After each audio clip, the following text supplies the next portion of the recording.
పాకిస్తాన్ యుద్ధాన్నే కోరుకుంటే అది ఆ దేశాన్ని పాతాళానికి తొక్కేయడం ఖాయం అంటున్నారు ఆర్థిక రంగ నిపుణులు. స్వల్ప ఉద్రిక్తతలు కొద్ది రోజులు సాగినా పాకిస్తాన్ దివాళా తీస్తుందని హెచ్చరిస్తున్నారు. అదే భీకర యుద్ధానికి అది కాలుదువ్వితే మాత్రం పాకిస్తాన్ దరిదాపుల్లో కోలుకోలేనంతగా ఆర్థిక సంక్షోభంలో కూరుకుపోవటం ఖాయమని వారు హెచ్చరిస్తున్నారు. ఇప్పటికే సరిహద్దుల్లో సైన్యానికి సక్రమంగా ఆహారాన్ని అందించలేకపోతోంది పాక్. బలగాలను పెద్ద సంఖ్యలో మోహరిస్తే సైనికులు పస్తులు ఉండాల్సి వస్తుందని అంటున్నారు. పహల్గామ్ మారణ హోమంతో పాకిస్తాన్ ఘోరమైన తప్పిదానికి పాల్పడింది. ఆపరేషన్ సింధూర్తో పాకిస్తాన్ ఒక్కసారిగా ఉలిక్కిపడింది. ఏదో ఒకటి చేయకపోతే ప్రజల నుంచి తిరుగుబాటు వస్తుందేమోనన్న భయంతోనే పాక్ పాలకులు, సైనికులు భారత్తో యుద్ధానికి కాలుదువ్వుతున్నారు. అయితే ఈ తెంపరితనం ఎన్ని రోజులు కొనసాగితే పాకిస్తాన్ అంతగా పాతాళానికి పడిపోతుందని నిపుణులు అంటున్నారు.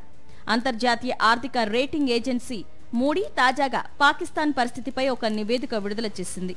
యుద్ధాన్ని భరించే పరిస్థితి పాకిస్తాన్కు లేనే లేదని నివేదిక తేల్చి చెప్పింది. ఇప్పటికే పాకిస్తాన్ ప్రభుత్వ ఖజానా ఖాళీ అయింది. అప్పులు కొండంత పేరుకుపోయాయి. 2024 నాటికే అప్పులు $131 బిలియన్ స్థాయికి పెరిగిపోయింది. ఆహార పదార్థాలు, నిత్యావసర సరుకులతో పాటు గ్యాస్ కోసం పాకిస్తాన్ దిగుమతులపైనే ఆధారపడుతోంది. పాకిస్తాన్కు విదేశీ మారక నిల్వలు పూర్తిగా అడుగంటిపోయాయి. మహా అయితే ఇప్పుడున్న నిల్వలు 3 నెలల్లో హరించుకుపోతాయి. ఈ సంక్షోభం నేపథ్యంలోనే పాకిస్తాన్ అప్పుల కోసం అంతర్జాతీయ ద్రవ్యనిధిని అర్థిస్తోంది. IMF వద్ద అప్పుల కోసం వచ్చే దేశాల్లో పాకిస్తానే అగ్రగామి.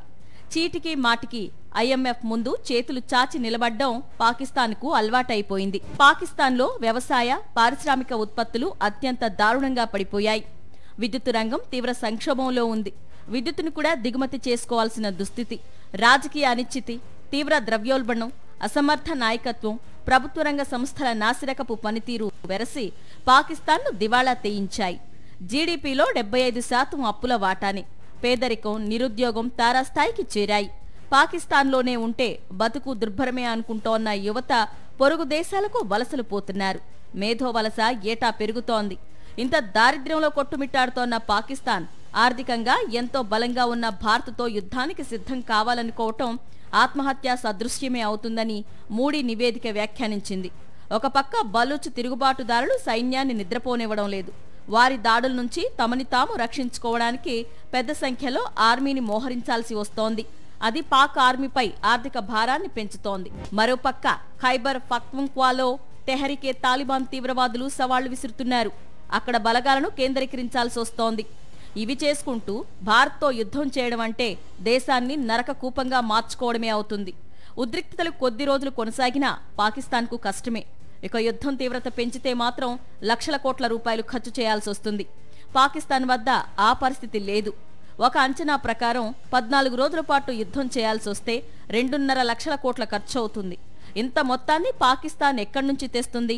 ప్రపంచంలోని ఏ దేశమూ పాకిస్తాన్కు అప్పు ఇవ్వడానికి సిద్ధంగా లేదు.